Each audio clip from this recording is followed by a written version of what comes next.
because I changed everything around, I forgot to hit start on the goddamn YouTube.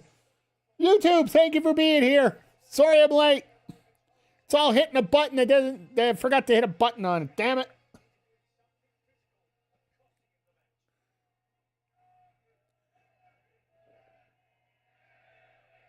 We'll get this figured out. We'll get it started. I think I'm going to set it up so that it automatically starts same time now. So, hey, Mrs. Well, a lot. Got a question for y'all. Do you think it's better to have Stone Cold and Obafemi as a team or Stone Cold and Ilya Dragunov? Sandman could be an option to team with him. Hey, Michael, thanks for popping in. 0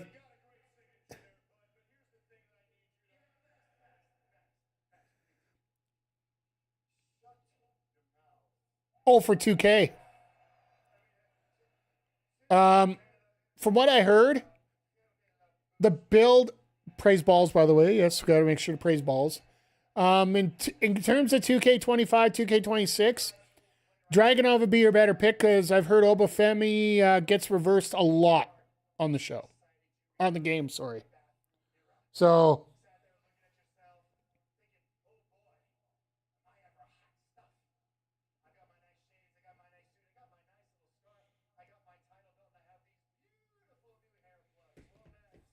beautiful new hair plugs. Attaboy.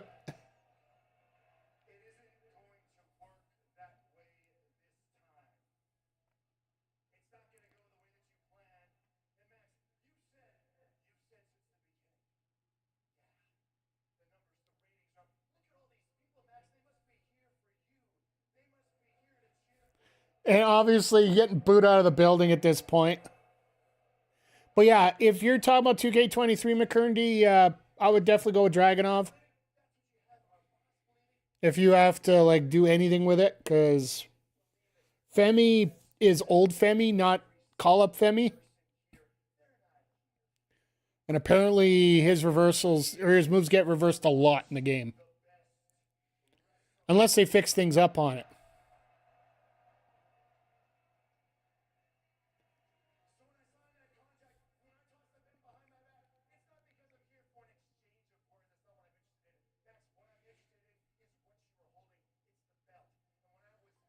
Get someone in free agency to team with Stone Cold. Oh, done that.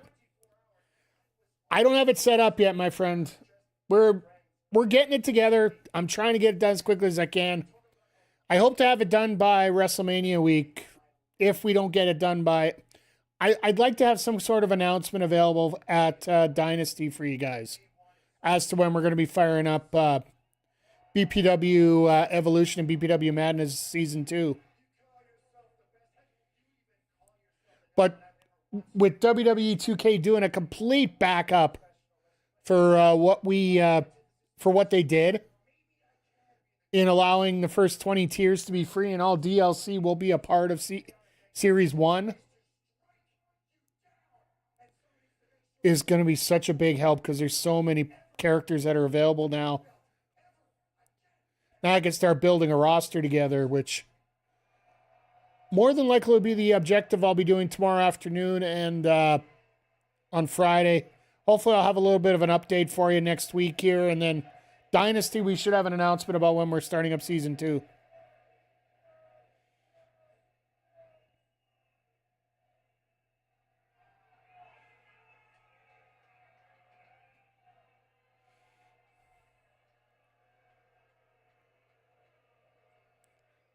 So our first half of the first quarter of the show is going to be nothing but talky talk.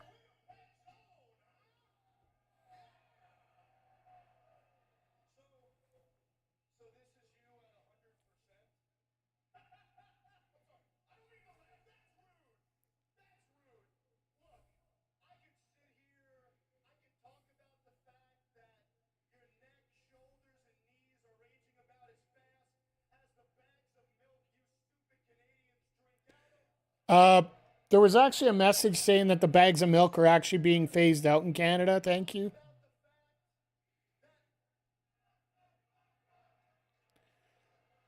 God bless this crowd.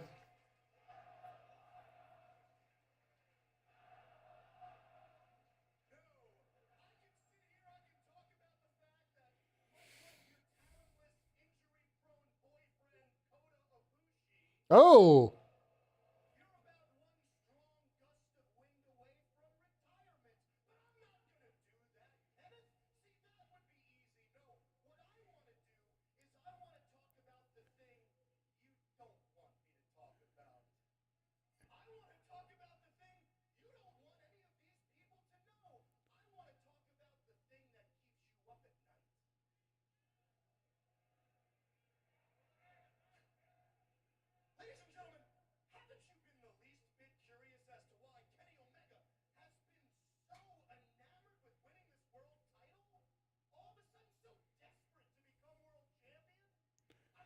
What, because he's no longer an EVP?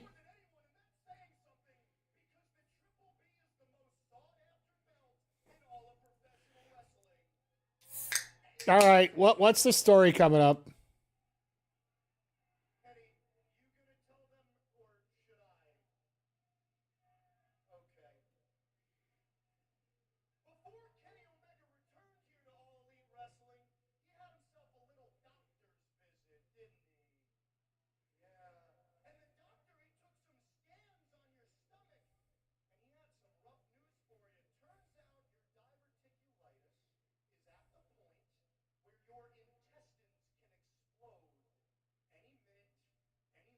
Okay, here we go.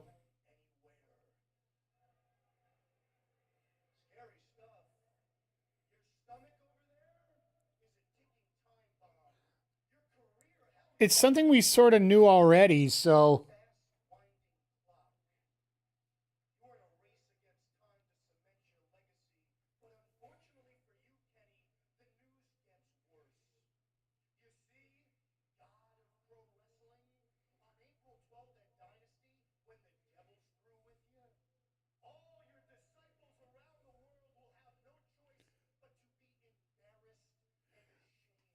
Uh huh.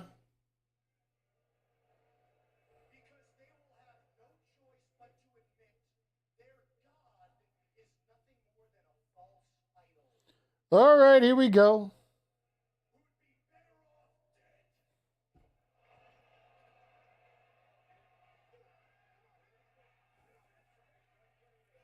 No, if MJF gets hit.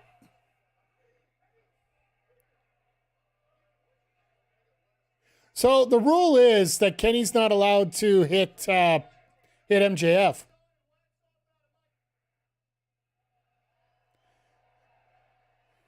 Wow.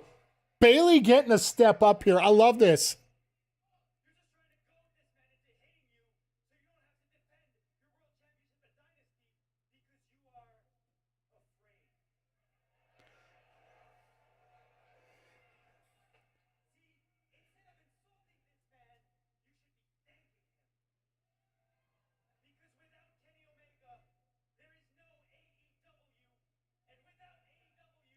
Because without AEW, or without Omega Jericho, Tony Khan doesn't see that match at the Tokyo Dome and doesn't think he wants to get a wrestling promotion.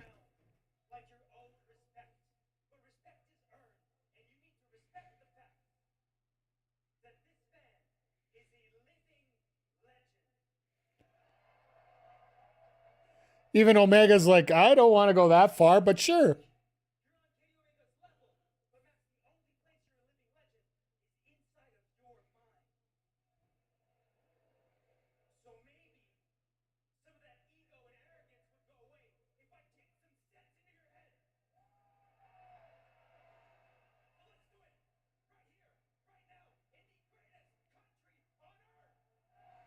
Oh, here we go. Going back to the comments from earlier.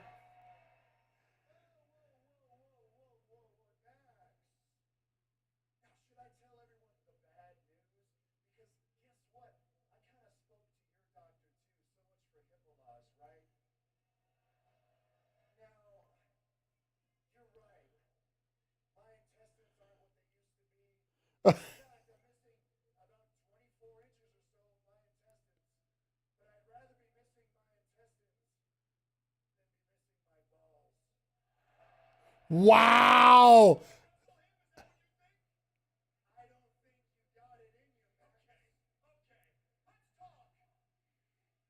Main event for Edmonton next week. Let's go, kids.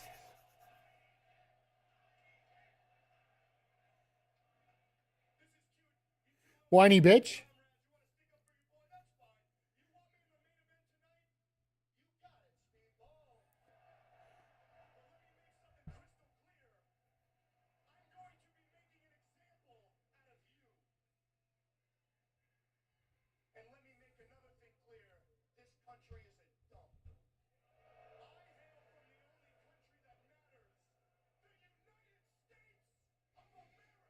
In 2026, this statement hits a little harder.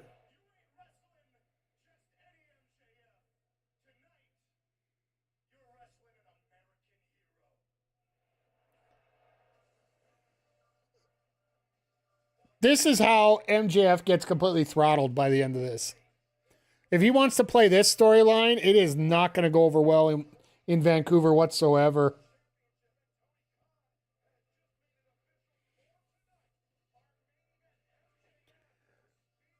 So PAC and Ospreay is not main eventing.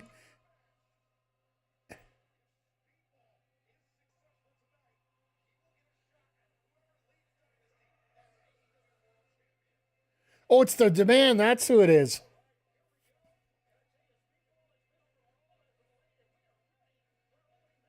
I forgot it's the Demand. It isn't the Don Callis family. It's taken on Omega King and Jack Perry. So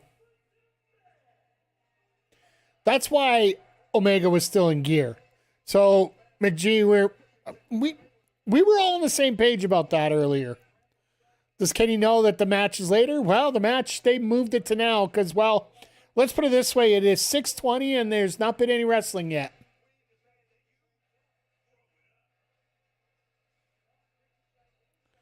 You know what's funny? They say throw it up, but most fans these days will actually throw a third of this up.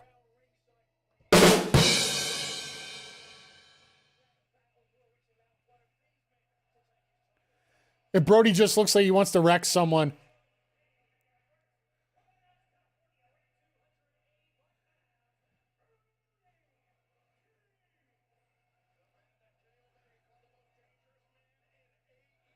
Is Jack Perry even going to get an entrance? All right, they forcing themselves to go to commercial. Then we're going to get a Bananarama coming up. So they are going full commercial here for this. All right. But yeah, just by the way, while we're waiting around right now for our match to start, how's everybody's week been? I apologize, I haven't been on here more. I've been doing a lot of crazy stuff. Yes, what was it? Monday, I spent 3 hours building a barbecue. Because I'm too cheap to get people to build it for me. So that's right. You've been traveling on the road. Hope everything is well. Visiting family, true? Correct? I do believe that's the case.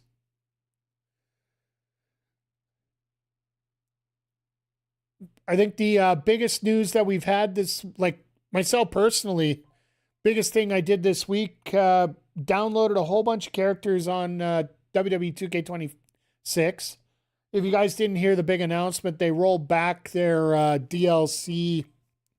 They adjusted the battle pass, basically, giving everybody 20 free tiers. And all future DLC packs will be a part of the base tier. So basically, essentially, you paid for the DLC, you're getting the DLC right away. It's sort of when the owner or when the head of 2K came out and said, you guys are doing it all wrong, and everybody just booed him. It sort of fixed things up that way.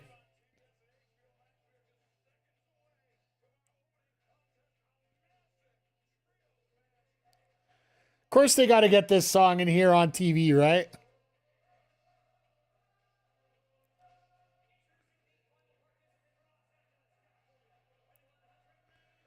The stories of Jack Perry in Canada. I hope he's got his passport locked up properly.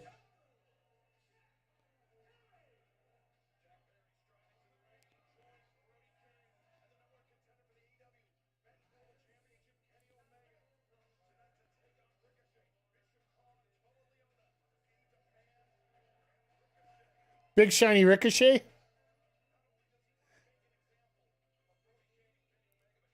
And Kenny's just grooving to the music. You know, that's a Kenny Omega thing, right?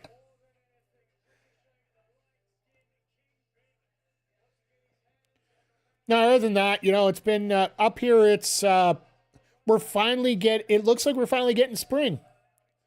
There may be a possibility that some of our outdoor car washes might start opening up this week. We're just waiting for a consistent temperature to be above zero overnight. So if we can get that, then we're going to be having that fired up. But yeah, no, the big news off the top of the show. And for those on the Red Brand, I'm sorry that I forgot to hit live earlier. But yeah, Jericho coming home in Winnipeg and in AEW. It's going to be interesting because I'm pretty sure they're going to plan next week for what they're going to, what Jericho's plans are. They're probably going to deal with next week. And it makes a little bit more sense. Oh, shit. You missed the beginning of the show. Sorry, my friend. The show started with Tony Schiavone in the ring. And he was getting pissed off because there kept being production errors. Like the pyro kept going off randomly as he's trying to talk. All of a sudden, everything goes black and Jericho goes up on the Tron. Judas plays. And yeah, legitimate Judas, not any other song. And it's a purple Tron now. It's not anything he's done before. Walks out. Lets the crowd soak it up for about a good 10 minutes. Well, about 5 minutes at least. And just says, Winnipeg, I'm home. And puts the mic down, gets out of the ring. Music plays, he leaves. MJF comes out, and we start the contract signing real quick.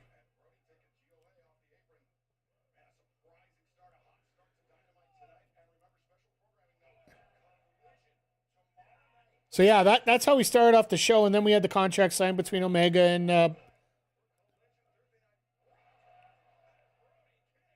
hey Mike. Oops, wrong gimmick. Nah, it's good to see you, my friend. Nah, good to see everybody filing in here tonight. Yeah, we got Jericho here. We had the contract signing already. Speedball's getting a very prominent push right now with the fact that Speedball and MJF are going to main event Dynamite tonight. And just a very quick reminder to everybody that Collision is on tomorrow night. So if you're interested, feel free to stop by. And as well, I will not be here next Wednesday for Dynamite because I will be at next Wednesday's Dynamite. So, which keeps reminding me, I got to buy my damn ticket yet. It's the advantage of what happens with payday is today, right? Or yesterday, sorry. So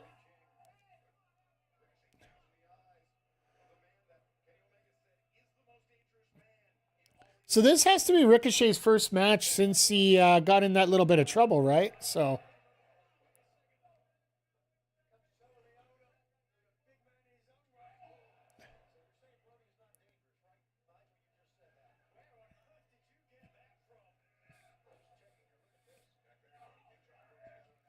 Oh, here we go. The 3-on-3 suplex.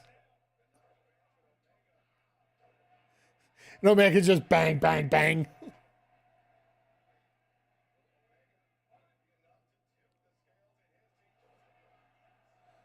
I liked the fact they set it up properly with the big man being on the one end, so two guys had to be on him there.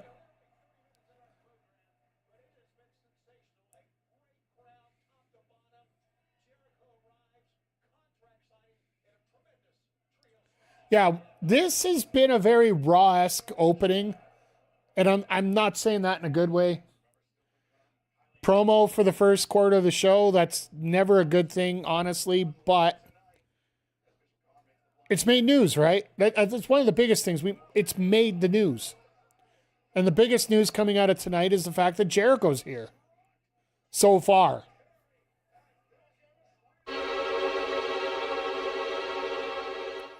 Could there be more tonight?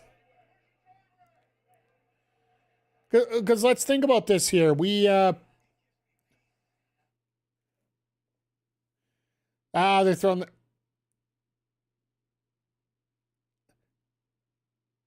they throw the Dynamite commercial on as the first thing. I could never figure that out. Why would you put a commercial for the show that you're currently watching in your commercial break? Maybe it's just me, but yeah, the quick update as well for BPW Madness and Collision. I do hope to have a starting date available for you guys at Dynasty coming up next Sunday. If I can give you an announcement sooner than that, I will, but now that everything's starting to open up a little bit, I'm able to start downloading and start figuring things out here. So, unfortunately, the problem for me is I work 40 hours a week on top of streaming and editing,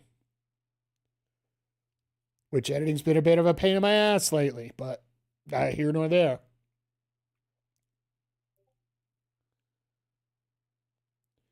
But yeah,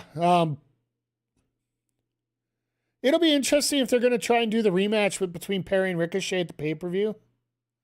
It almost feels like they're going to have to at this point.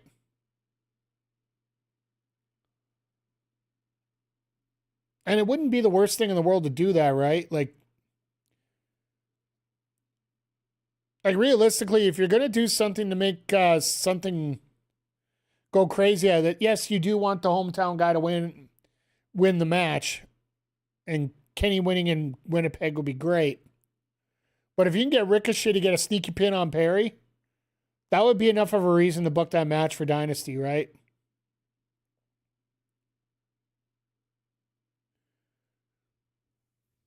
But yeah, we're getting an eliminator match tonight between MJF and Speedball Bailey, randomly out of nowhere. That reminds me a lot of when AEW was in Montreal, when Kenny Omega was champion. Then the night before he had to go in for his diverticulitis, he had put on an open challenge to anybody or everybody that wanted to step up, and the guy that actually stepped up was the Magic Man, Matt Menard from 2.0. By the way, speaking of that, shout out to Angelo Parker pulling off husband duties this past weekend, and shout out to Ruby Soho for making her first convention appearance since giving birth to I believe it's her daughter, as well as opening up their own board game cafe up in Indiana. So it almost feels like there might be a possibility that Ruby might not be back. Or it could be a possibility that Ruby eventually comes back. We don't know, but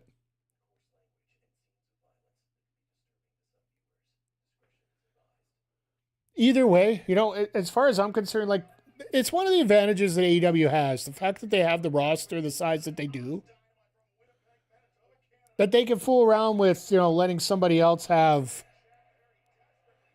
the spotlight here. And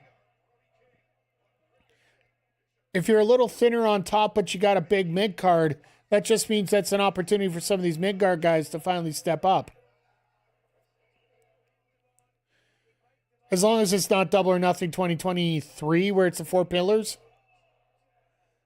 With all due respect, that main event sucked that year.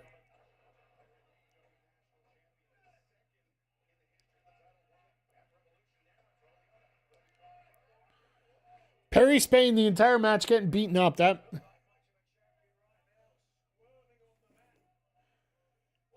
So we're getting Nigel double dipping this week. That's going to be interesting.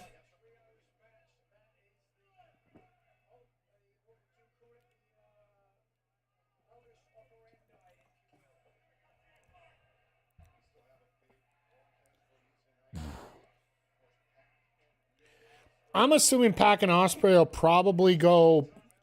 If they don't go next, they might throw the women's match in first before that.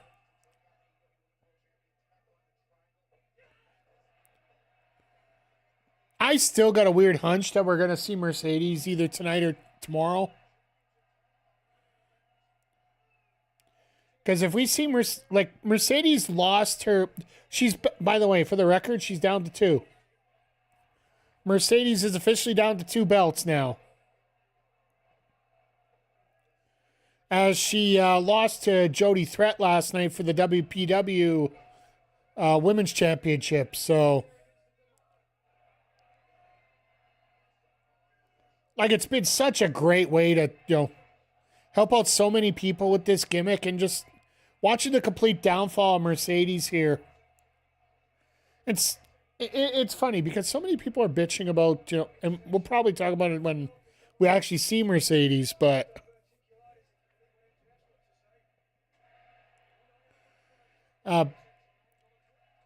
when it comes to Mercedes and the number of eyes that she's gotten on so many promotions around the world. Hey, Brett, how you doing here tonight? Good to see you. It's been a very interesting night so far. If you weren't here off the top of the show, Mr. Christopher Jericho opened up the show with literally 3 words: Winnipeg, I'm home. Coming out to the ring, then we had the contract signing, and now we're into our first match of the night, the trios match. Uh-oh. Jericho's your personal... Hey, it's great to hear, great to see. And you know what? As much as we shit on Jericho, and I do really hope that they have a good position for where Jericho's going to be here. Does this mean we're getting a big bill push now? I sure as fuck hope so, but...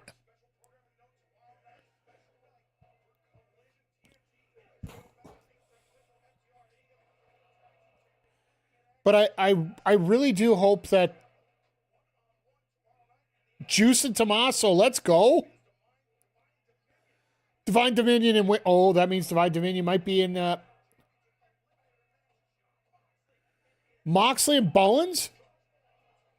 Well, Ospreay will be out there to ruin...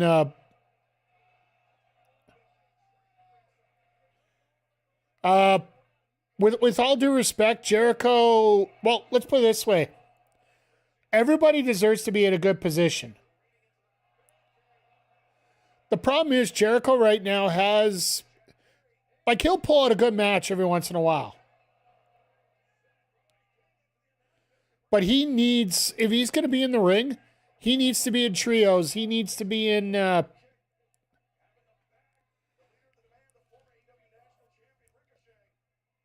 He needs others with him. That's the thing. And that's something that a lot of people are forgetting here. There's a reason a lot of people wanted to go. And also, it was gimmick-wise. The gimmick was getting stale.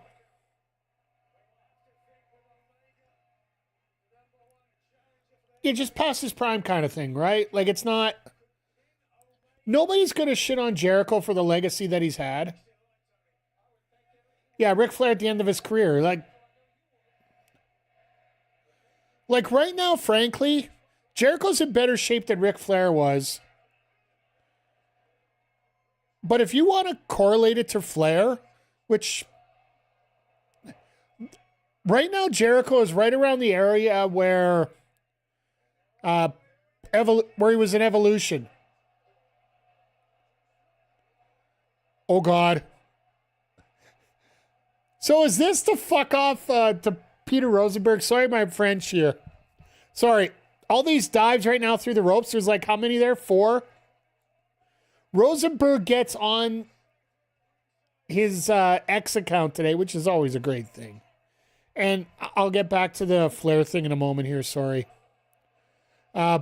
Rosenberg gets up there and just literally says...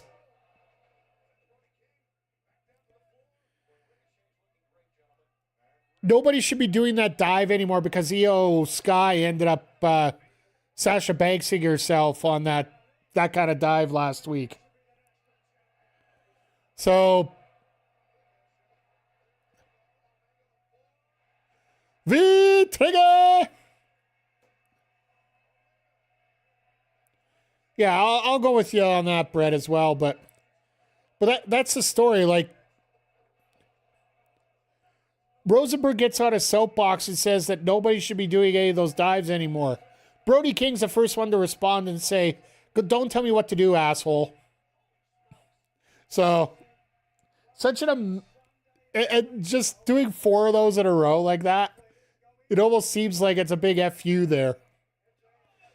But yeah, when it comes to Flair, like, to me, he reminds me of the position he needs to be in, needs to be like that Evolution spot where he could team with Batista, let Batista do all the heavy lifting in terms of the tag team. Flair could realistically go until his match with Shawn, yeah. Like, his remaining... And the problem is, Jericho was just trying to run by himself a little too much, and, like...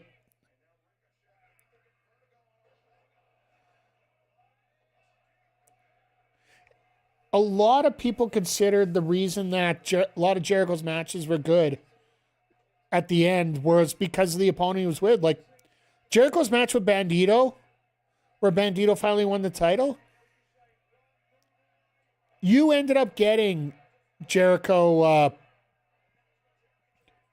Jericho got a lot of help. Let's put it that way.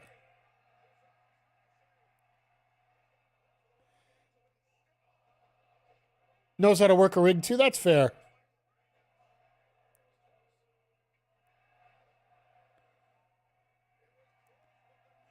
Like, Jericho's not completely stupid. Like, let's...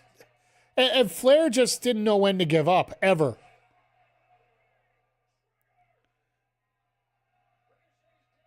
Ricochet, you're dead.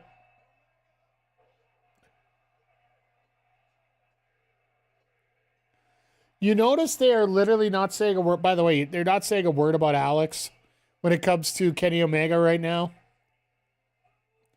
After the great news about the storyline for Alex until it actually gets fixed.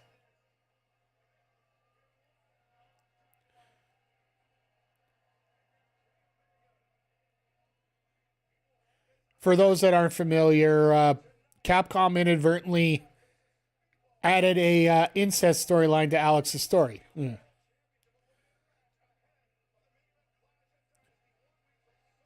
Jericho can still put up decent matches. He's not a main eventer anymore. Yeah.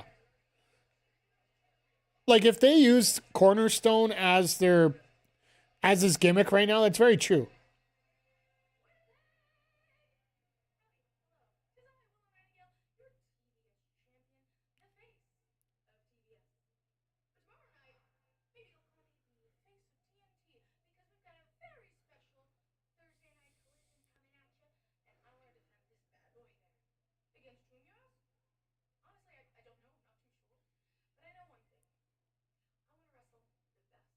Um, um, um,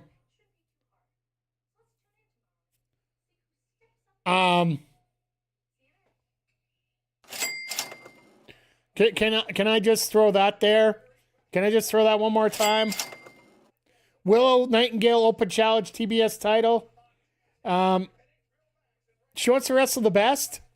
Could it be a little money action? And everybody knows it's in Canada, so you know they're.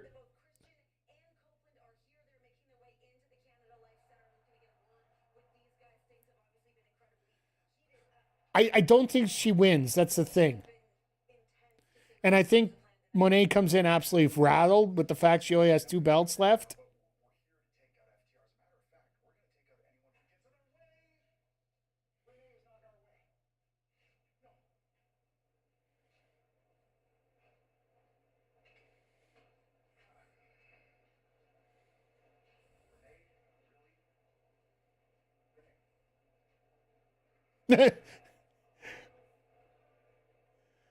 Christian goes after Renee of all people. That's great. Let's just piss Mox off a little more. Eating dinner hanging. Hey, I appreciate it, my friend. I appreciate you doing that. No, I think that's where you could bring in Monet, have a match with Willow. Willow wins. We do get the title on to somebody else eventually here. I don't think it has to be very quick, but it signs need to be pointing towards someone at this point. If you're going to get Willow into that main title scene, unless they want to do Tekla and Monet, like we got to figure out what we're doing at Wembley, right? That's the big thing right now is figure out where we're going to Wembley with this. And to me, that's, and it's funny because I'm going to bring up something Paul Heyman said.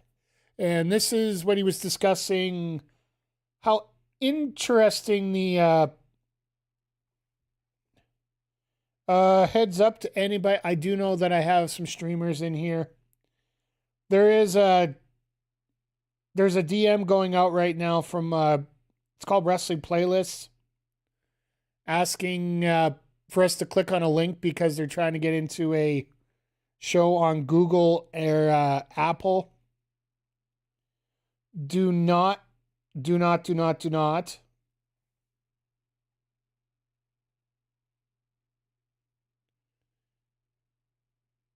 Whatever it says, do not open the link whatsoever. I just deleted mine real quick. Because that is a spam one that will infiltrate your account.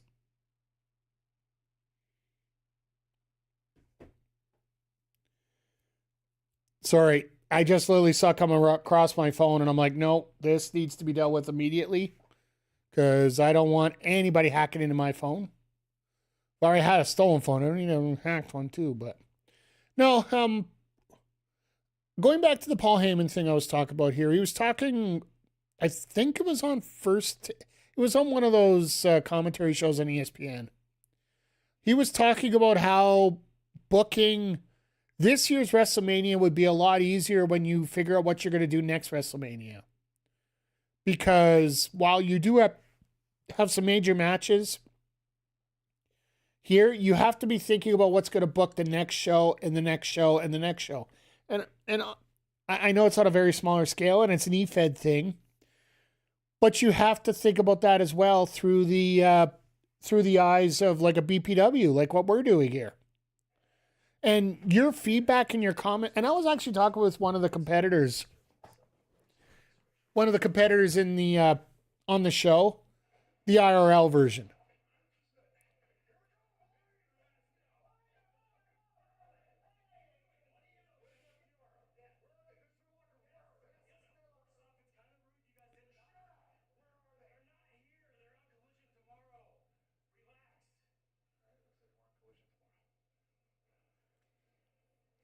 Gee, I wonder how they're trying to boost ratings for Collision tomorrow.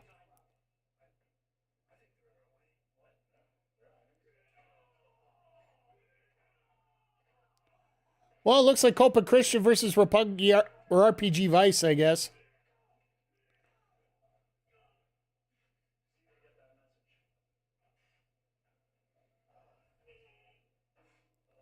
Oh, this is a little bit.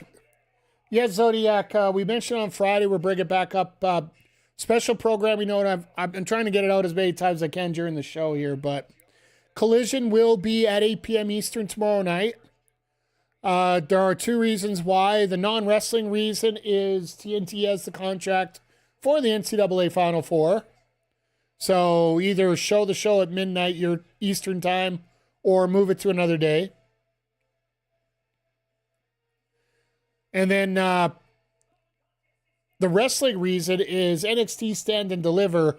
Their version of WrestleMania is actually this Saturday at 7 p.m. Eastern. So, and honestly, a WrestleMania type show for a promotion, I think AEW would have the respect to move out of the way regardless.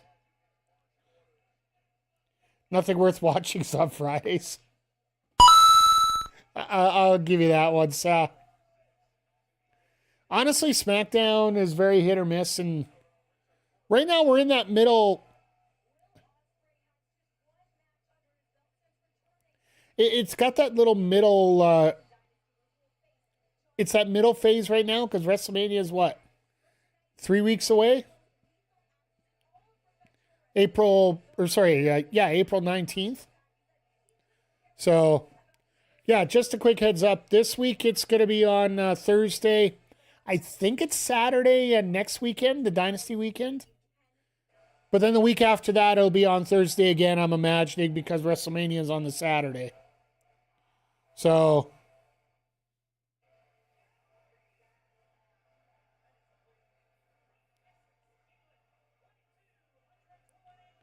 this is a weirdly timed show tonight.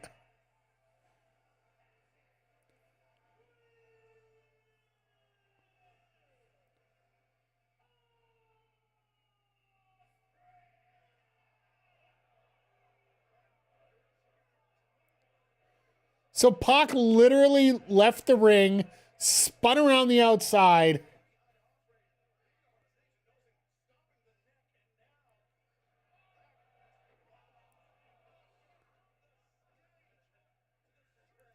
Well, Pac is a bastard.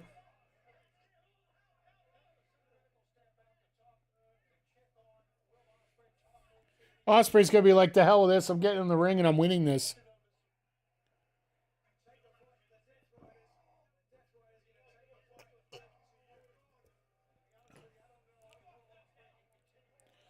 So that's actual medical, guys. That's not... Thing is, about this week and next week, I'm going to be able to notice a lot of the people backstage. Especially next week because, well, frankly, they're all going to be from...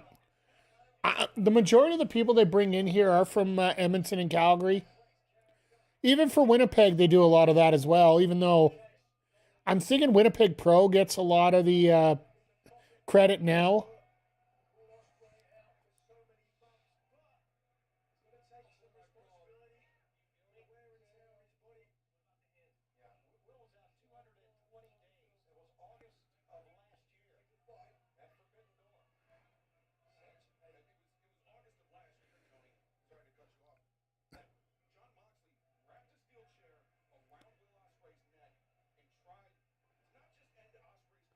Trying to end Ospreay's life. There was an attempted murder on screen. Let's just call a spade here. No, Friday I'll be on call, so I'm not going to be streaming either, so...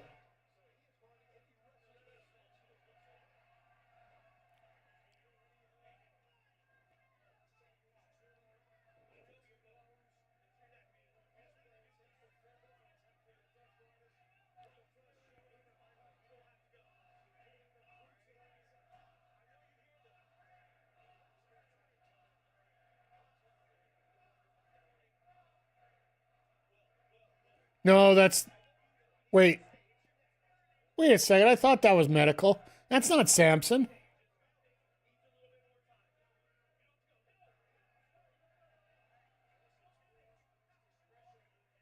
Samson's literally...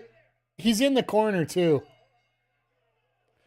So you can see Samson just sitting at the very far corner watching the whole thing, so...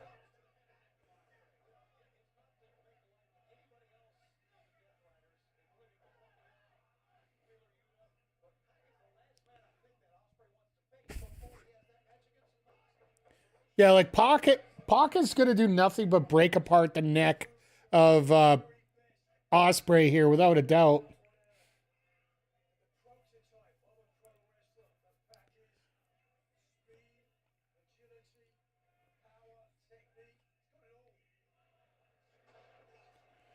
Just a flat, straight old slam here.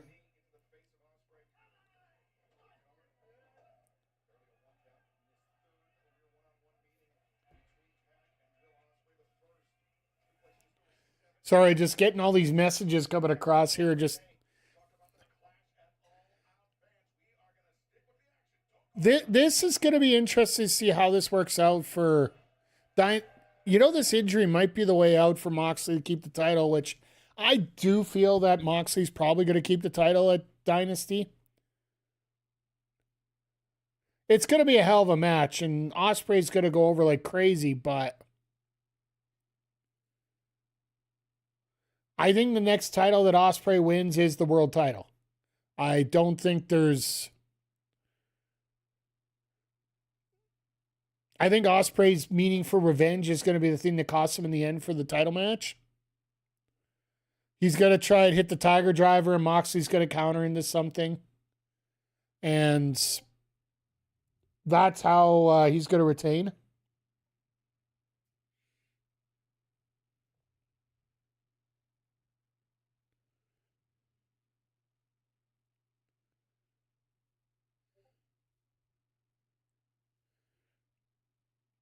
But yeah, as we're going through here, like, it's interesting because PAC is typically one of the guys that is considered very special when it comes to like a special attraction match. That's why you don't see a lot of them. Plus, also the fact that I think there might be some visa issues in the States. So we haven't seen PAC since...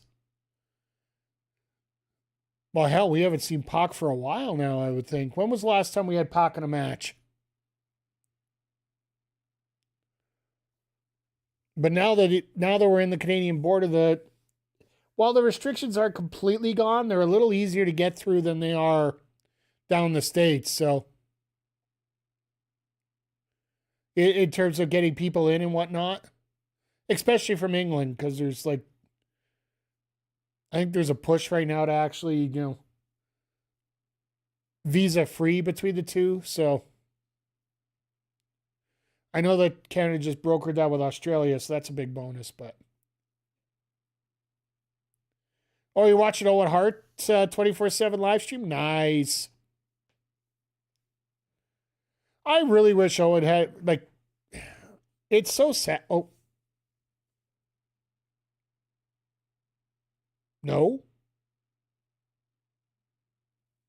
Oh, the one to the moon.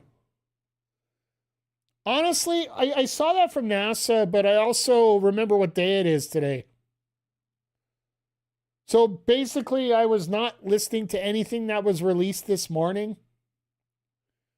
That's why I didn't know the entire card of what was going to happen tonight completely.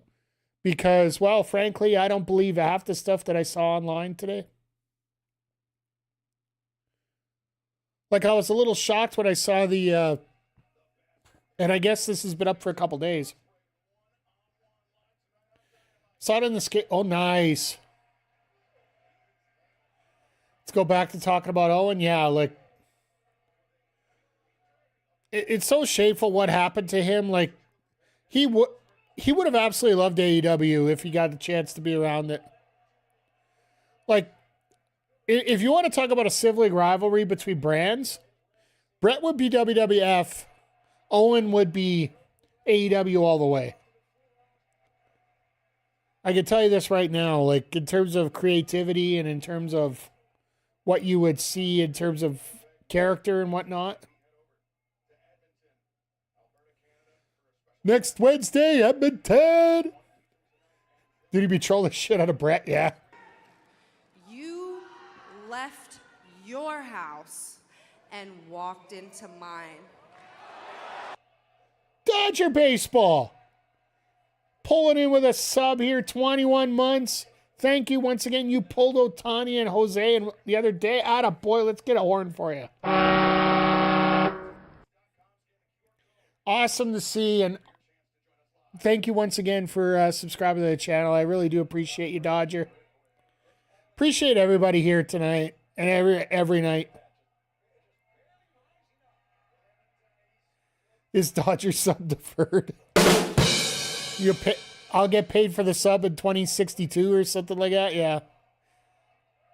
Heard stories from Mark. 2062 sort of sounds when I'll finally get my credit cards paid off. But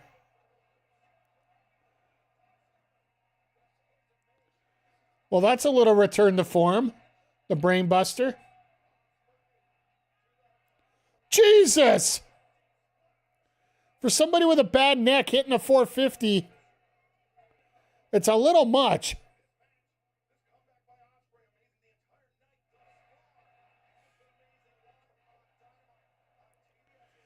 All right, here's something I can't stand on commentary. And I'm just going to call it straight up here, folks. Don't tell me it's been an awesome night, because I know it's been an awesome night already. I often think, Eddie Guerrero would like AEW. I think most of the wrestlers you would see in that little area there, right around WrestleMania 20, like most of the mid card, all the, like not necessarily the Attitude Era, but a lot of those guys that came out of ECW, the Cruiserweight division of WCW, I think they would absolutely be over the moon with the AEW. Because it's basically what they were doing. Tony's been doing it since well, Excalibur was doing it, and it's not his job to tell me it's been a great show. Jesus H. Christ.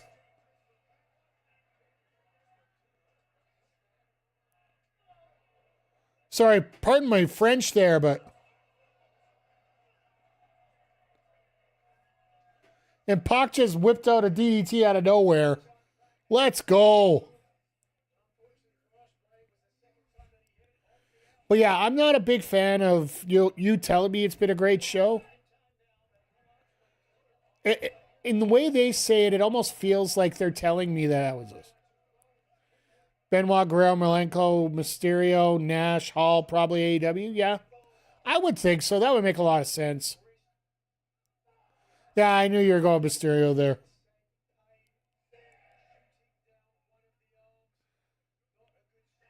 Yeah, well, here's the thing. I think if you have...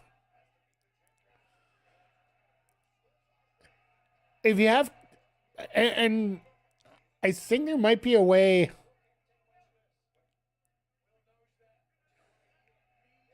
Chris Benoit, I think, would have been treated a lot...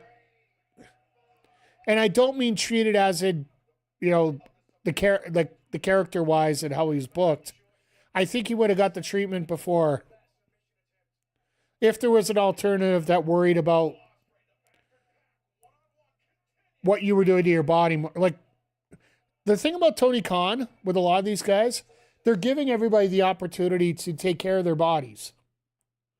Now, is it going to prevent what happened? I don't know. That nobody can really say either way. But I think there's going to be a hell of a lot better chance that it wouldn't have happened. And I'm not condoning it one bit. Foley would have been AEW. Chat, I'm throwing a wild prediction. I'm going to throw a wild prediction here for you. Mick Foley shows up at All In. His Legends deal with WWE runs out in July. He will be at Wembley this year. Do you imagine the pop of 60,000 people coming out for that? I'm not saying he has to wrestle. I don't think he wants to wrestle anymore. I think he said he wanted one more match, but I don't even think he's going to get that. But just to get shown the respect and finish things off in a very decent way, I'd love to see him out here and work with Mark Briscoe. Because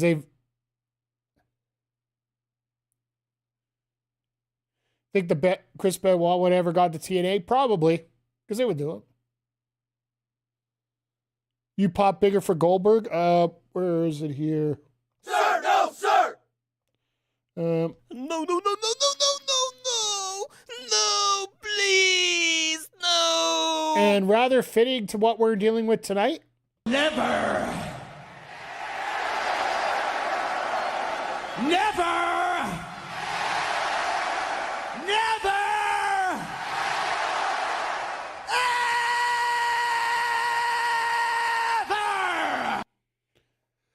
Ever! Just had to get that out. Thank you. You think Vince will be at 42? Too early to say, and they're trying to do everything they can to pop a rating. About Lashley, MVP. By the way, we got an ad break coming up. Our first ad break here into the show. Going to be coming up in about 2 minutes. Hey, Andre, good to see you. In terms of Lashley, we don't have an actual confirmation. However, MVP did put out a post today talking about how all three guys are hanging out, and they're very close to coming back. My opinion, and this could be very crazy here, I think there might be a possibility that Lashley and Benjamin show up as one of the first challengers for Cope and Christian if they win the title.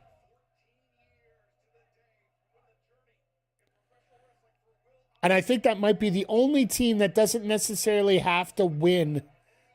Like, Cope and Christian can still beat those guys without a problem here. And I don't think anybody's going to really blame them either way. Really need Ospreay to be in Edmonton next week? Well, you tell Moxley not to kill him for the rest of the show. I do think he'll be there, to be perfectly honest. I think we're going to get another surprise coming up on tomorrow's Collision. We talked about it already. Or Knight, Bailey, and Mystico are holding their belts.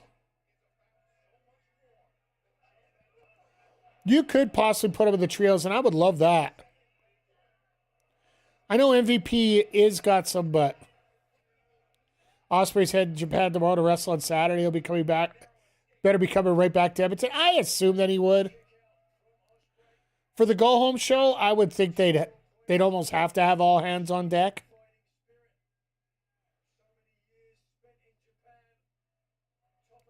I'm just trying to get my voice in for the Fuck Don Callis chants coming up.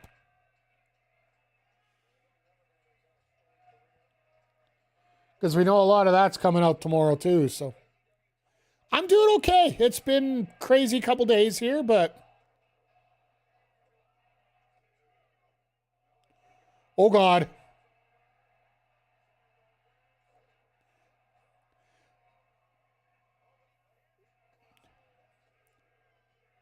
No, things have been going good. Like, got a lot of videos.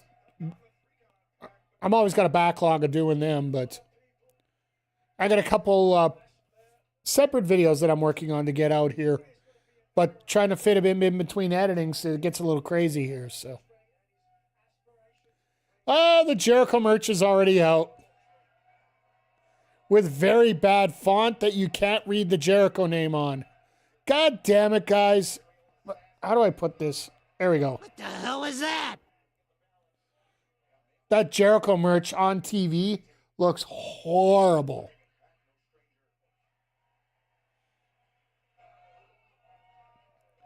Like, I'm hoping they have some of those shirts available next week, and maybe I can take a look at them.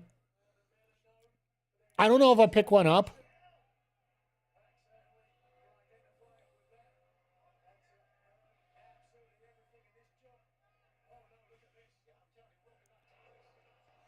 Will adds on his feet. Let's go. His damn cornerstone. Yeah, I know. That's what they've. Jesus.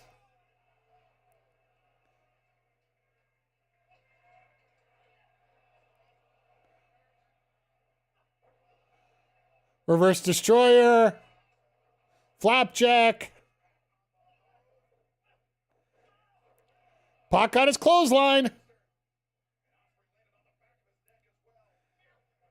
No, we were talking about that earlier here, Andre, and just, like, we love Jericho, but at the same time, we'd like to make sure he gets the right role. I know some people said keep him backstage. Some people are, it's more, for me, I want him to work with somebody, not against somebody.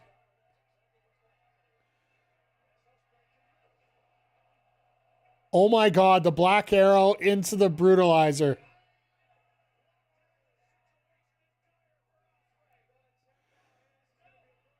Did the ref actually have smelling salts in his hand to wake Ospreay up there? It looked like it for a second. But yeah, it's been fun here.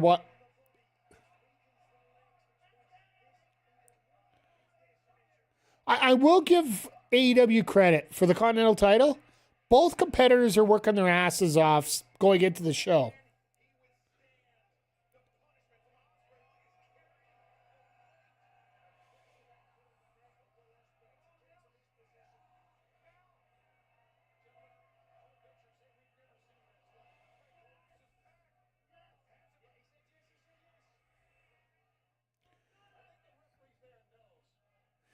Shut up, Nigel.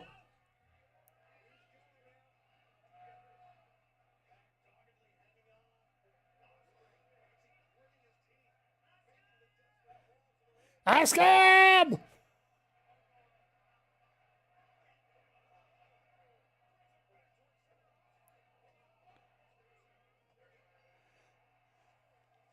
PAC couldn't get his shoulder out. He couldn't release it fast enough to get his shoulder out, so. But there's your key, right? Like. And that's all it's going to take is 3 seconds to beat Moxley, right? And now I guarantee Moxley's coming out.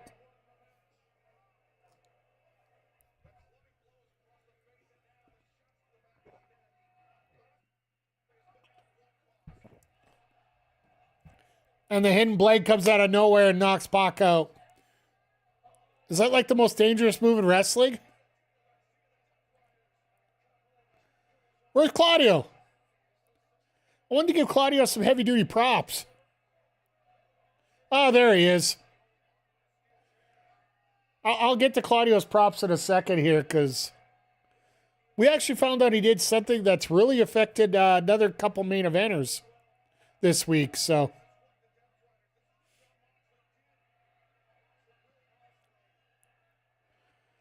who's going to come out and save Ospreay this time?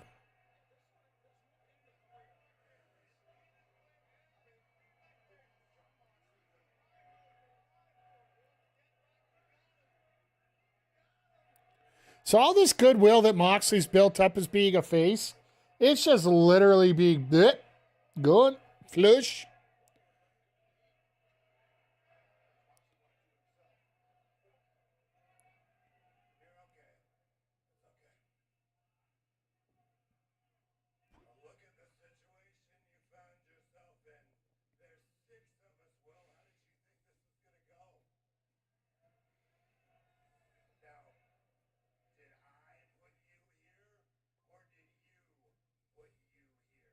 Heh.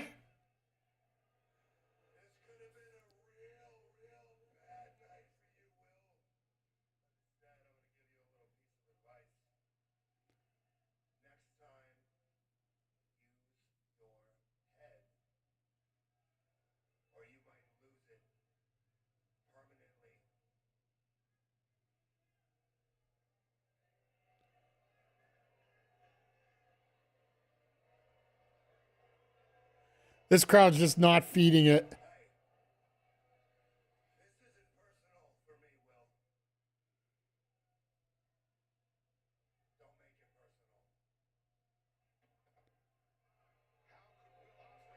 So they're literally just going to leave him like that. Just let him think about it. Sometimes that's a lot worse for people, right?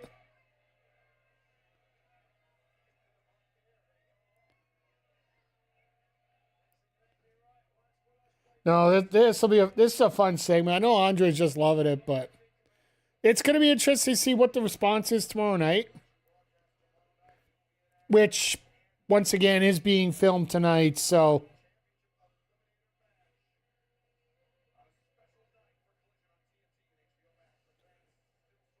all right, well, right on time for the trios match, obviously.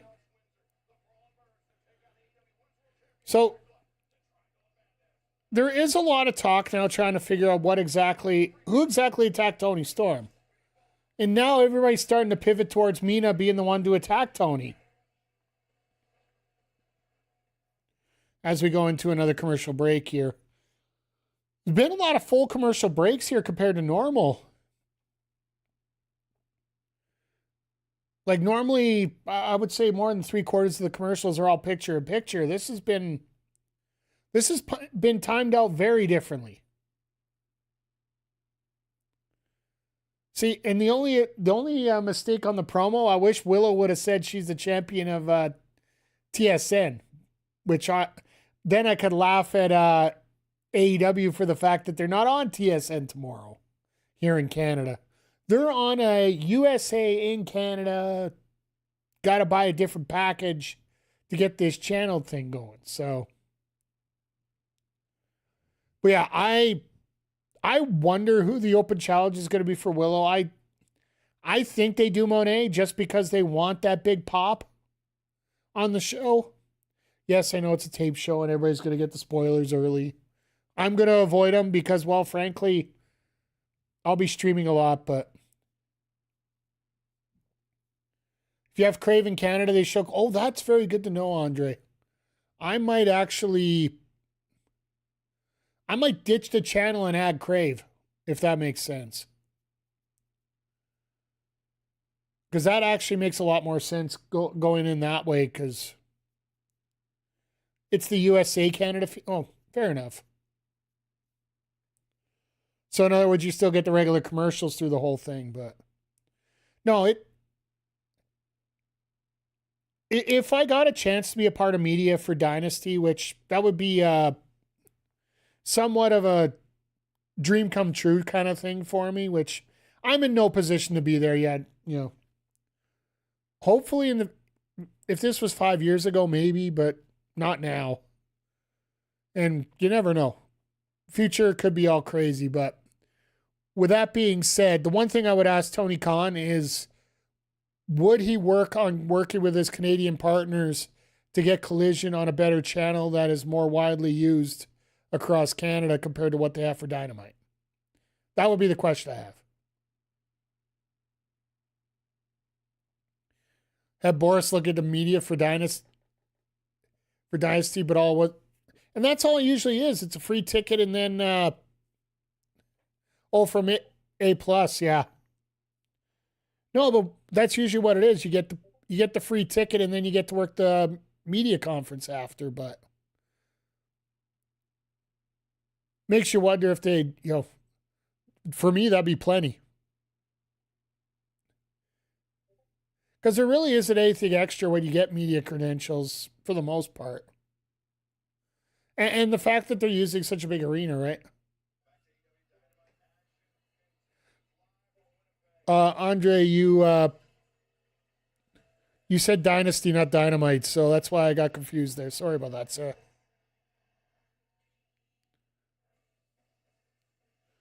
No, yeah, that's most you're going to get there. Yeah, that's okay. I get it now.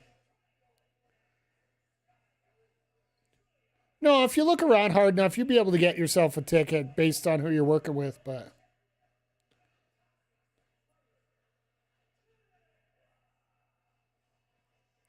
no, I'm talking about actually Vancouver. I'm not talking about Edmonton. I would have taken the week off if I would have been able to get a little bit more for that, so.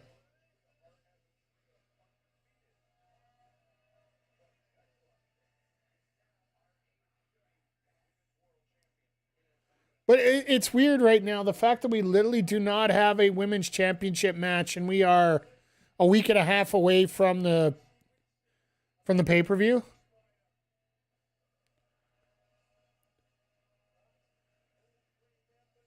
I'm assuming they're probably going to go with Mina here, because if you didn't know, when they did the injury angle with Tony Storm, it actually ended up being legit. There's been nothing official yet about Mina there, because they did the match last week, right? It was the Eliminator match they did last week, and Tekla won. Hey, Disc, how you doing here tonight, sir? Hope you're doing well.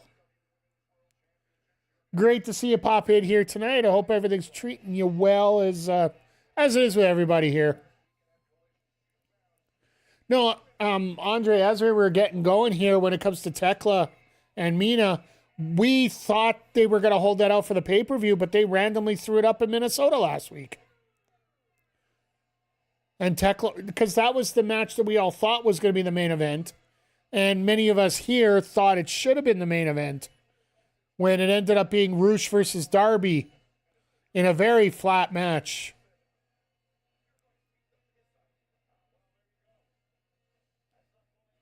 Using your Backbreaker Media mug on stream last night. Let's go. Give you a nice one for that. Thank you for that. It's funny because the OG cups, the one I sent you, I still got 3 of them left. And I was just looking at them earlier today because I was looking for my barbecue lighter of all things.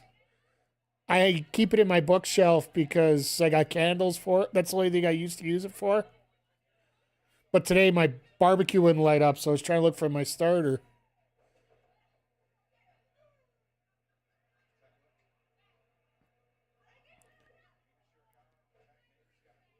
But no, I appreciate you using it off. And we do have new stuff over in the merch, including new coffee mugs. I will be working on that over the next month here. My first priority is to get the backbreaker wrestling stuff together here in terms of getting it up for 2K. Then once that's going, we're going to start getting the Beauty and the Brawling Birds. I will take that as a win. They were actually asking on social media, and thank God they came up with something like that. Yeah, we're going to have some new merch designs up here. Hopefully, I'm hoping by the end of the month at the latest. And then, but yeah, hopping back over Beauty and the Brawling Birds. It's better than what happened with Speedball when he was asking for his trio's name, and they ended up with Horsecock as the winning name. That unfortunately Legal decided it was not a good idea to put that as a team name, which the fans decided no, it's just fine. We could use that.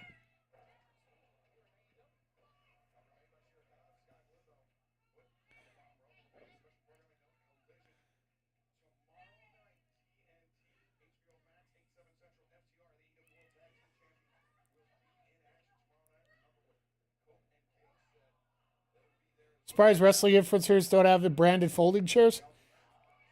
One, cost. Two, availability. Because I'll tell you this point blank. Getting a chair done up like that, unless you're willing to pay a ton of money, you would have to buy a bunch because of the screening prices and whatnot, right? But yeah, as we're going through, like, just lays in the middle backing. Yeah, if you could do it by yourself, that's the thing. If you could do it by yourself, that's great. I know you're into all that stuff. And by the way, if you guys aren't checking out Disc, I'm just gonna give a quick shout out here. Forgive me here. If you like techie kind of streams where you get to learn about programming and different computer works and automation and whatnot, please feel free to give Disc a little shout out here or give a follow here. I usually have his streams on in the background when I'm grinding some stuff too, whenever I see he's on. And yeah, Zodiac, Jobbers of Sin better win here. Well, I think they should, but also if they lose, they sort of set up the title match.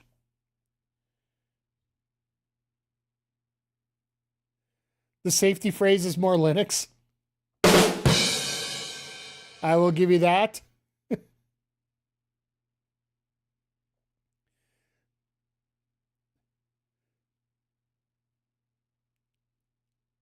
Hey, as long as you know how to run it and you can do some cool things with it, there's never a problem to do it, right? So, but yeah, we're talking about here AEW Dynamite's in Winnipeg tonight. If you haven't seen, next week they are in Edmonton. So unfortunately, next Wednesday we won't be having a sidecast on the Wednesday. Whenever Collision is, whether it be Thursday, whether it be Saturday, we will be here for it. And then I could give you sort of the experience while we were in the crowd at the same time kind of deal. So, the one thing I don't mind about the double taping is we're probably going to be done about 9:30 local by the time they get everything done and taped up, because I don't think they don't have to wait for all the the pre-tape stuff and all that, they could do that in the afternoon, right? And the interviews and such, they could. It's sort of like a TNA show where they can sort of mix and match whenever they want, kind of deal. So,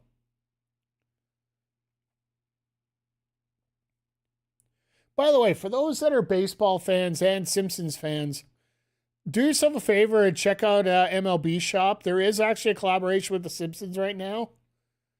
There's hats as well as shirts that have a Simpsons theme for all teams.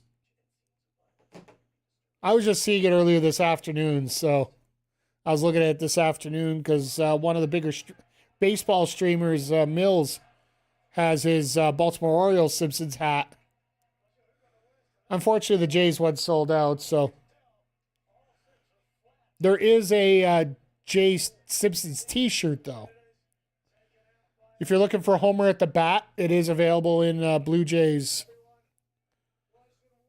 with a Blue Jays logo with it.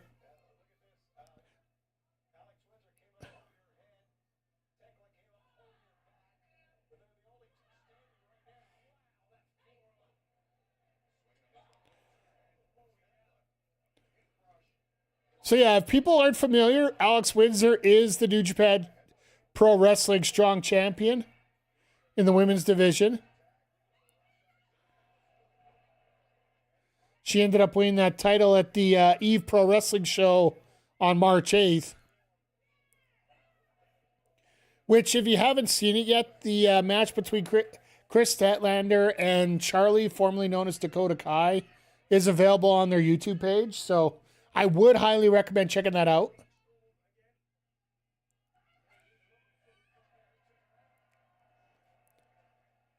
I really hate when they show off for the figure four, because then you literally know it's never going to work. Either that or they got to be completely unconscious. Okay.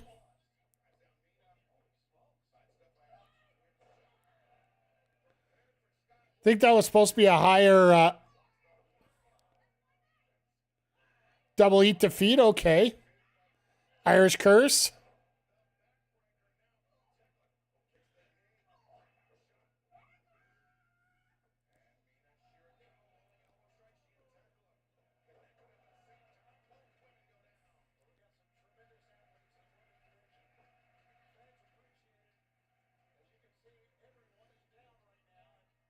This crowd's still into it, which I'm very happy about. The audio, like I said, the audio is going to be a little different in this venue compared to others because, well, they're in a big open-air arena, right? The packing is nearly done. The room is ready to be left behind. How's the AEW? Walker, first of all, great to see you here tonight. I was going to say congrats on the layoff. I don't know which way to say that, so I'm just... It'll be great to see you back on stream here this weekend, so... But how's AEW been? Well, we started the show off with Chris Jericho returning. Literally said 3 words and left. It'll be one more day, so it's no loss. Yeah, fair enough.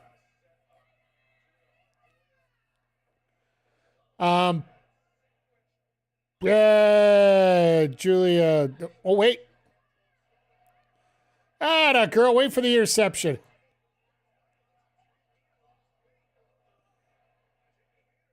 Fuck your knucks. Fuck your knucks.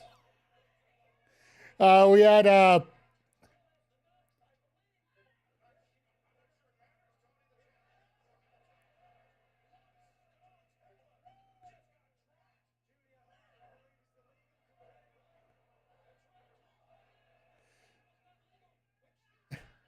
right, well, Julia's eating this pin.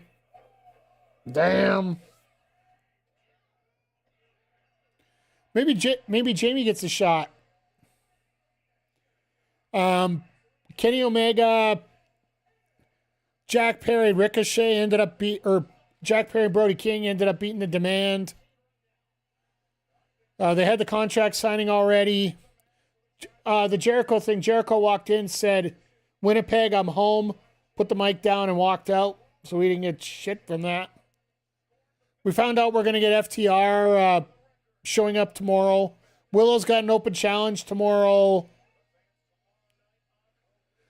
for the TBS title, or which might possibly be Monet.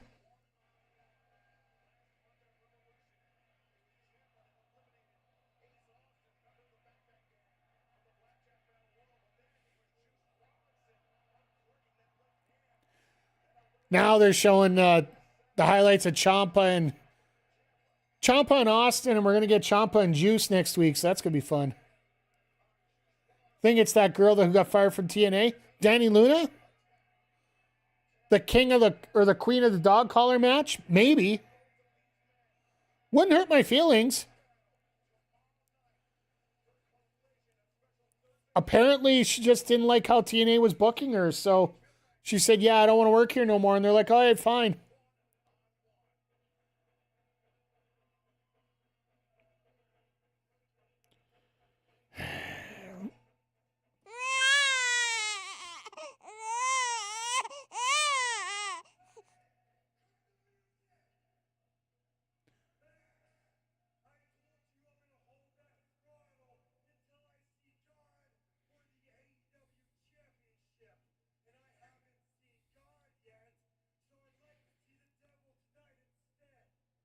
So it'd be no.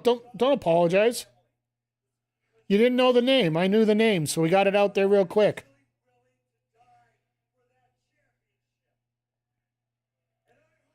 Never apologize for that. That's not being ignorant. That's just not knowing. There's a difference.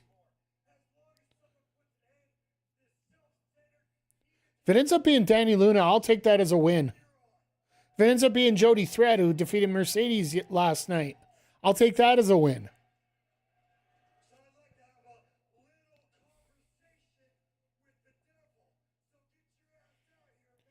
Could it be Charlie?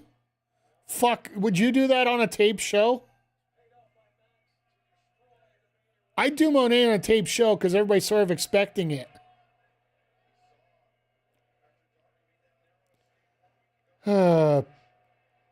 It's live. No, it's not live tomorrow. They're taping it right after Dynamite tonight. Same thing with next week. Oh, here's Darby.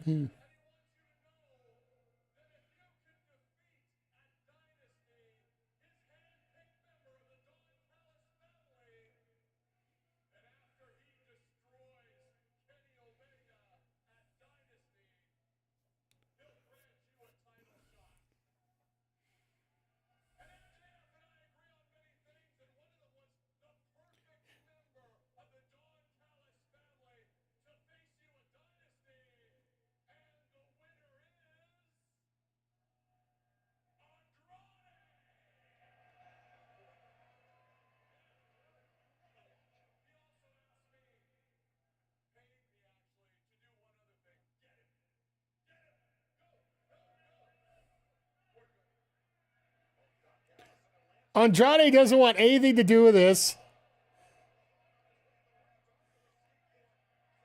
All right, sorry, we got the ad break right now.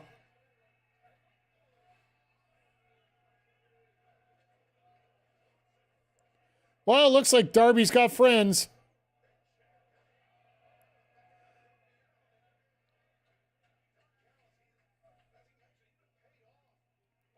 Well, it looks like we might have a trios match next week in Edmonton.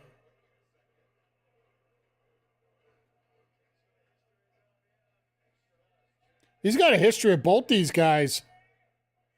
You don't forget that Pillars feud anytime soon. Oh my God, are we getting an 8-man tag next week? Fucking overbooking bullshit.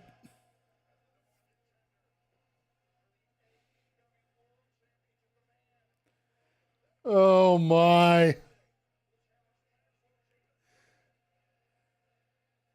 I just picture Kenny dressing like that casually in Winnipeg all the time.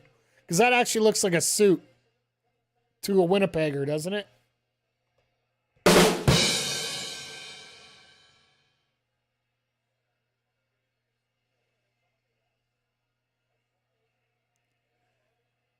Jump over to WCW live stream and it's Public Enemy versus an ass. Ugh. I'm sorry, Nats. I really am. We might actually be finishing on time tonight, which I'm sure TSM would enjoy. Wow, okay. All right, so as per tradition here, as we're getting to our main event here, I give you guys a bit of a rundown what's coming up on the channel. Tomorrow we're going to have there's no after stream tonight after Dynamite tonight. I got some work to do that. Now that you said that, I hate when they air Thunder footage. Yeah.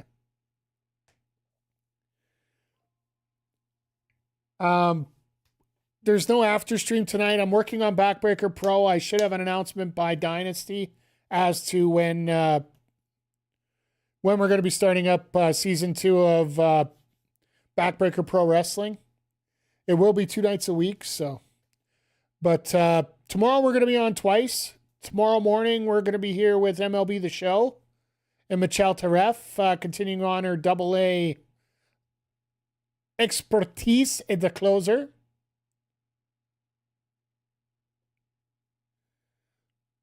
Feel free to throw the update while I'm doing the announcements.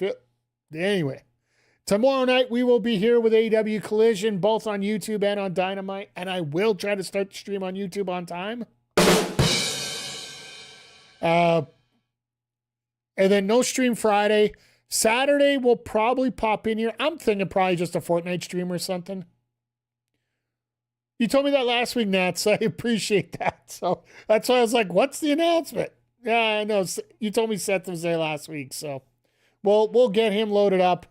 We're going to have to get all the characters ready to go here. I know there's a few that we're going to have to create. There will be some variation from what you saw before, and I'm not even going to hide it, the fact that some characters are going to look different than what you saw before. We're going to have some new characters pop in. We're going to have some different characters all over the place here. We do have some stories set up and ready to go, so Saturday and Sunday, I do plan on getting on here. It'll probably be a Fortnite stream, if anything. Maybe some MLB online. Then from there, we're probably looking at... I'm putting Monday as TBA as always. And then Wednesday, I was going to say next week we have AEW Dynamite, but I won't be here next week. Next Wednesday, I will be at AEW Dynamite myself. So Dynamite and Collision are being taped next Wednesday here in Edmonton, so I will be there next Wednesday. There are plenty of great channels to check out a Sidecast. I do recommend. If I do have a personal recommendation, I will throw it in there. I got to just check who's on there. And then, yeah. Best thing to do, just follow me on the socials. I'll let you guys know. And if you're following on YouTube, make sure to like and subscribe. If you're on Twitch, make sure you got the follow filled out. And we're good to go. Oh, no, I haven't got my ticket yet. It's far from sold out, my friend. I should be getting my ticket. Oh, God, he's gone red, white, and blue instead of the... Oh, fuck, here we go. This is going to be rough. He's bringing the gear back. You want to be hated in Canada? Bring out an American suit. Whether you've been chatting, lurking, or just looking for a good time, I appreciate you. Don't forget that as well, folks. And speaking of which, Vic, good to see you tonight. And it's going to be interesting. You guys have now a lead into Heels, Pops, and Chair Shots next week, as AEW Collision is tomorrow night at 8 p.m. Eastern. We're richer than you, and you know it. Not technically. If everybody cashed in their treasury bonds that they had on you, you'd be more broke than what Darby looks like.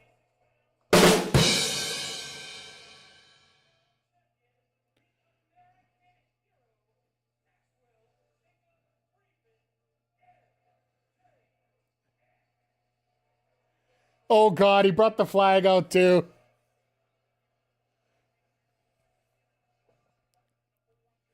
I wonder next week if Zodiac, if MJF announces himself from Florida, the home of the Panthers.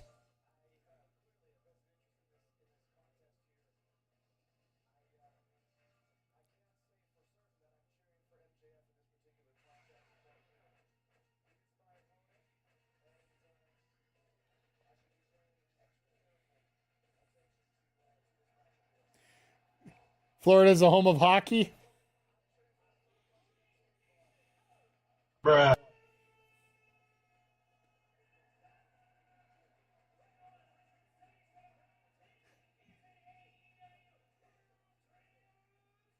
Speedball got his old Canadiana gear. So if you're not familiar with this gear, and I do believe this is the same one, AAA would typically have like a World Cup type show where it's Mexico versus Canada versus the States. The reason I know about the event is Taya Valkyrie was always very prominent in it.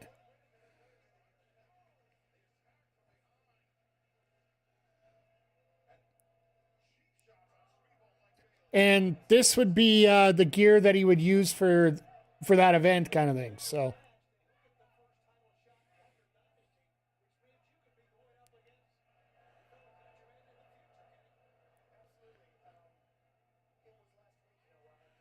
he attacked the back of Speedball's neck because that's what he's going to do against Omega.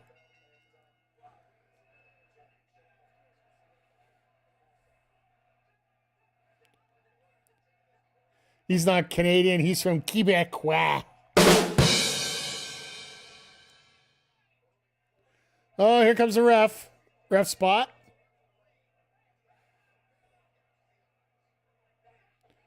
Well, at least they got a lot of time to work with on this one. I'm actually very surprised that they timed it out this way. Unless they are going to go the full 20, which it really wouldn't hurt my feelings if they do run the full 20 here.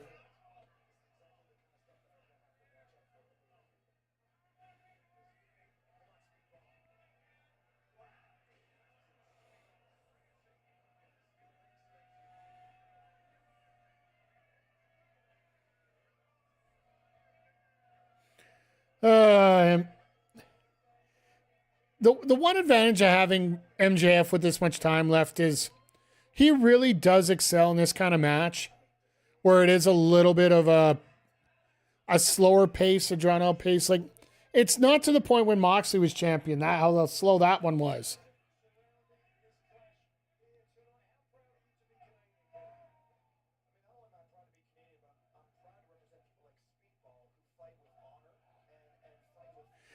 I love the fact he's like, I'm not worried about being Canadian. I'm just like representing great wrestlers.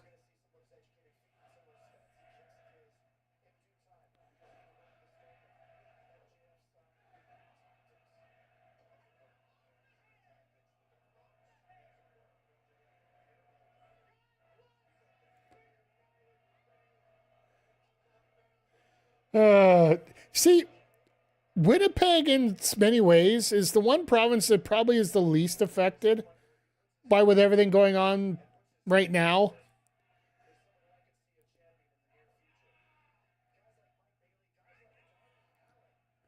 Just stating facts, that Winnipeg is probably one of the nicer provinces overall.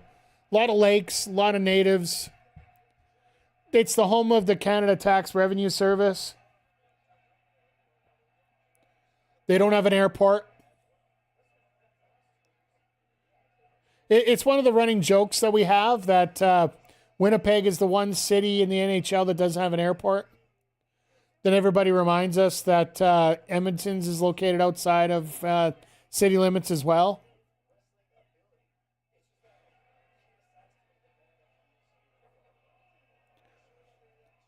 I'll never forget. We have a local wrestler, well, someone who used to wrestle local all the time.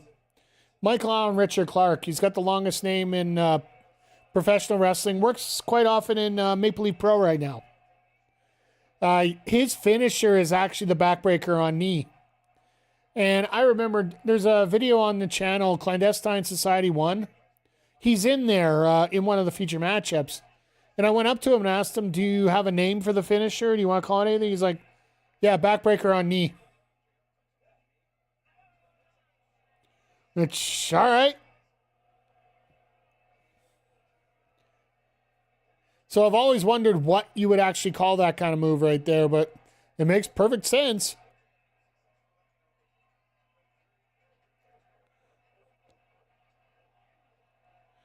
So I believe they counted it out that Speedball can do 10 kicks in 3 seconds when he's really got his timing down. It also depends who he's attacking, right? Because if somebody's thinner, it's going to take longer time to connect.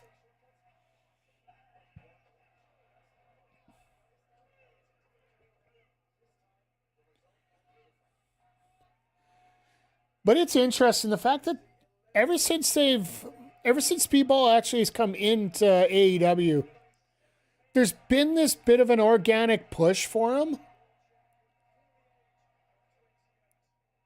So he'd hit you 15-3? Something to that effect, Walker. I still don't think you're wide enough to make that count like that, because he also needs the space to land too, right? Like, it's great that you're going to have that kick, but he also has to bring the leg back to come back down to center. So actually being, like me, wide really doesn't help in that situation.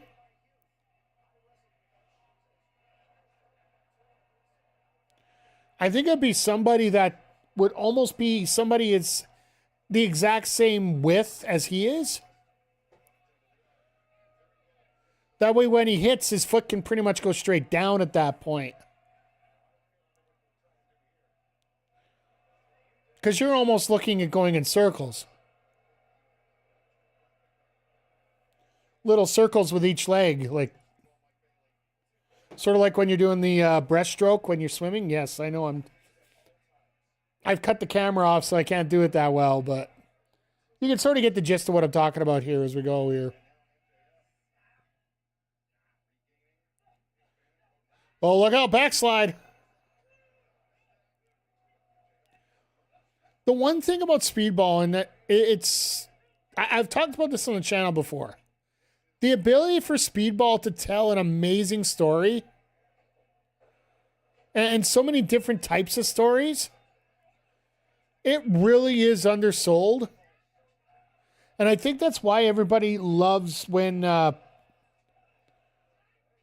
we get these little incremental increases in the popularity of Speedball and the position that he gets. Standing Spanish Fly, I'll get some at 2.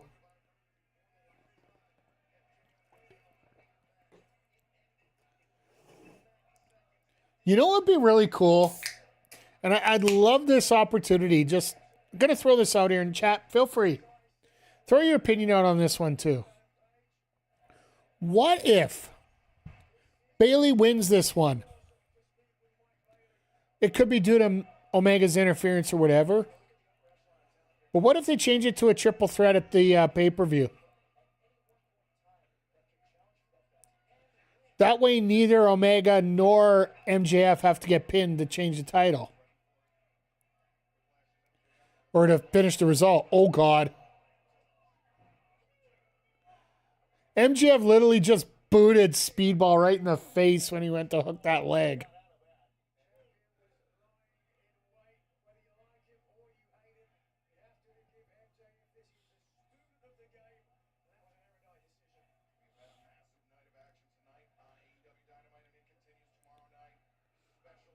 So I wonder if they're going to actually announce any matches for next week, or they're going to leave that for tomorrow. It's smart to leave it for tomorrow a little bit as well, just because we don't know if anybody gets injured at that point tomorrow. We got a chance to see him next Wednesday.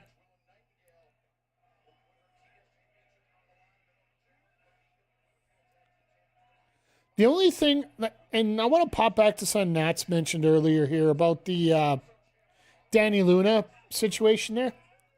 The only reason I would be hesitant about a Danny Luna... Oh, shit. El Idolo and Davis versus the Rascals? That'll be fun.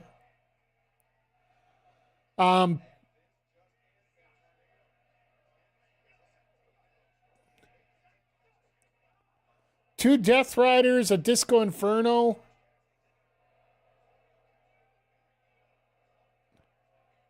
That is a rather interesting 8-man tag. Okay.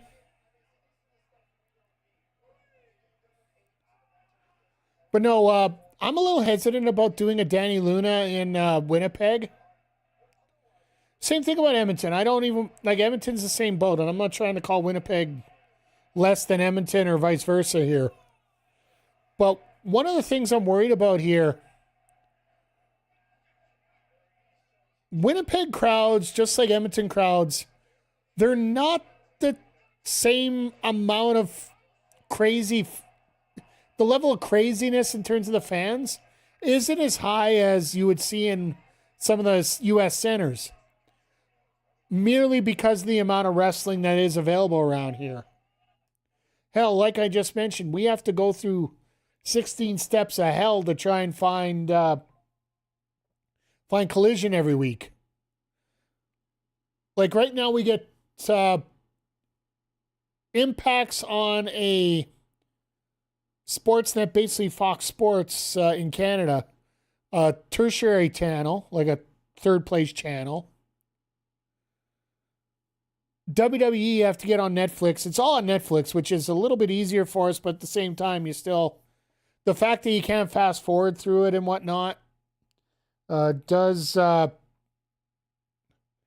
hinder people watching. And yeah, Collision once again is on a, I don't even want to say a tertiary channel because I'll be giving it too much credit.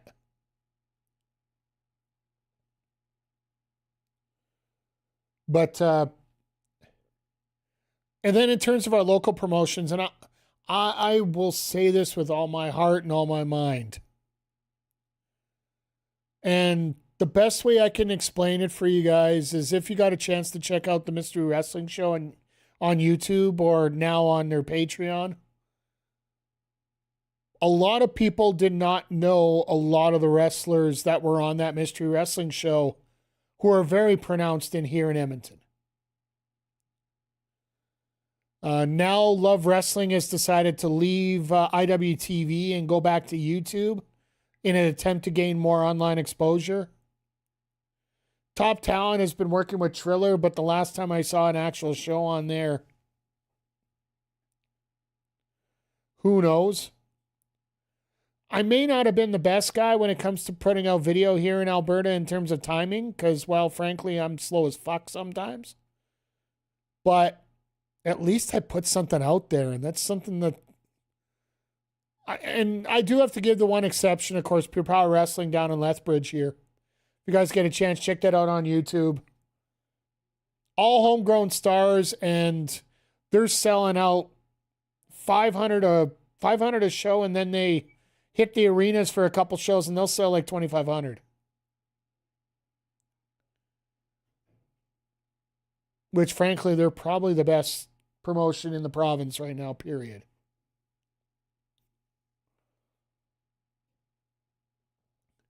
Speedball looks like he's going to do it here, but...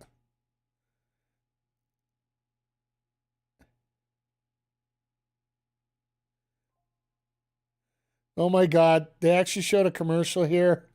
If you're watching in Canada on TSN, they just showed off the Mario movie that's coming out. Yoshi eating a Kamek and then crapping out a McCamek. And the egg has the little glasses on it.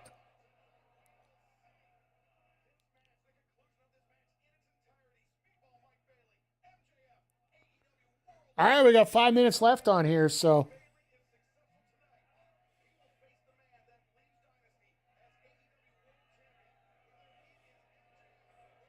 So Bailey's got a shot at next, basically. They're shutting down my theory, which is great.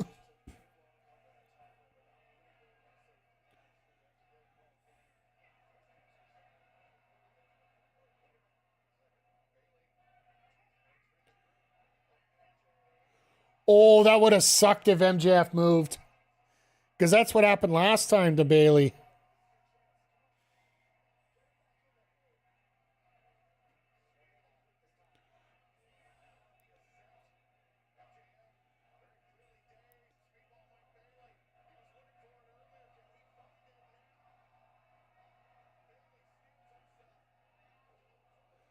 No, MJF moved, thank goodness. I only say that because, you know, I thought that was going to be a little bit tight.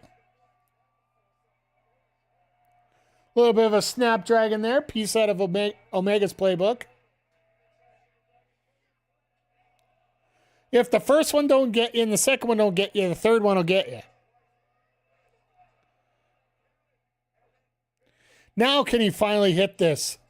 He's been trying to hit this finisher 3 times, and this is a classic speedball story that it takes him like 4 or 5 tries to get it done. And, of course, he hooks the near leg. Once again, another, like, you can tell just literally classic trope after classic trope here. I'm going to use my snoozes because I think we're getting close to the finish then.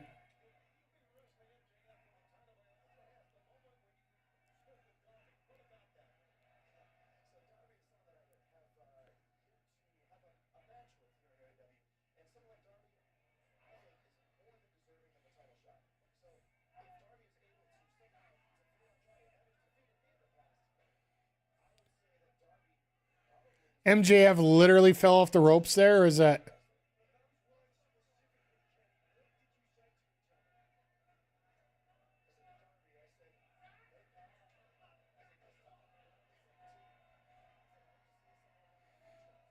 I think Darby's going to realize that everybody is. Oh, God. That's what I was waiting for. Here comes Heat Seeker.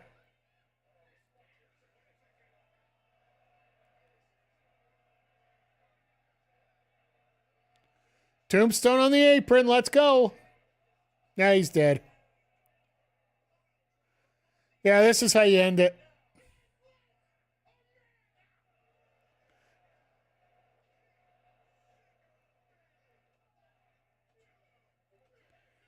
All right. MJF wins, as we probably could expect.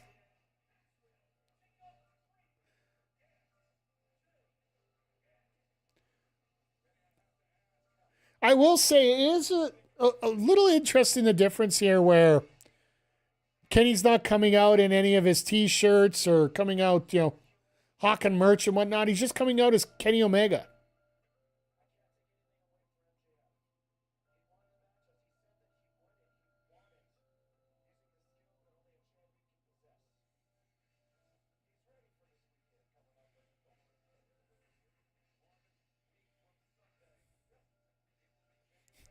Kenny got the dates fucked up, and Excalibur's just fixing it up right now. So they're actually finishing it early, unless they're going to have some kind of fight segment here coming up.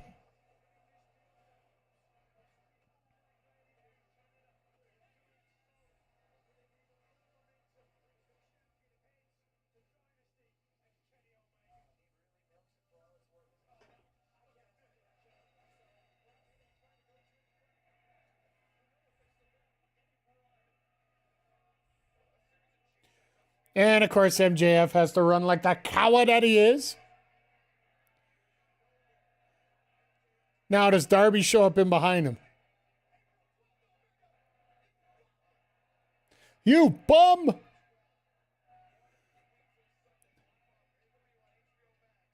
And he's like, yeah, you're a moron.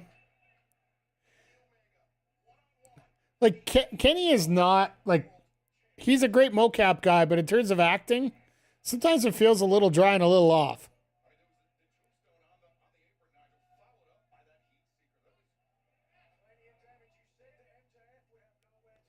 Now they're gonna haul him off on a gurney. I almost said shopping cart. That would be a Darby thing.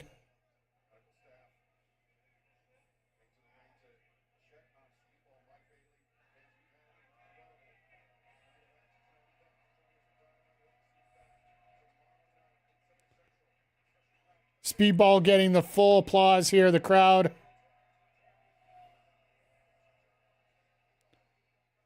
Give Speedball his fucking music. God damn it, guys. I understand Omega's in the ring, but production, you screwed up again. You screwed up to open the show. You screw up to finish the show. But as they're running through, we're actually finishing on time tonight, which is pretty damn amazing. All in all tonight, like, pretty damn good show. Took a little bit to get going just because of the Jericho appreciation night off the start. The first 15 minutes was basically the crowd cheering for Jericho and Jericho just turning around and say, Winnipeg, I'm home, and leaves. And then, from there, the trios match, the men's trios match, that was Ricochet and the Demand are always doing good work. And they put over Omega the way they needed to. Omega, as well as Jack Perry, got a little bit of it there, and Brody King. Well, I'm just surprised there was no F-Ice chance in Minnesota North. That's what many people think of Winnipeg, to be honest. And then, we had PAC and Ospreay, which told a bit of a story, but also makes me wonder if he is actually going to show up next Wednesday in Edmonton in terms of Will Ospreay. Could he sell the injury? Could he do an interview instead? We don't know. They're a different country? Well, honestly, Minnesota, Manitoba, it's pretty much the same.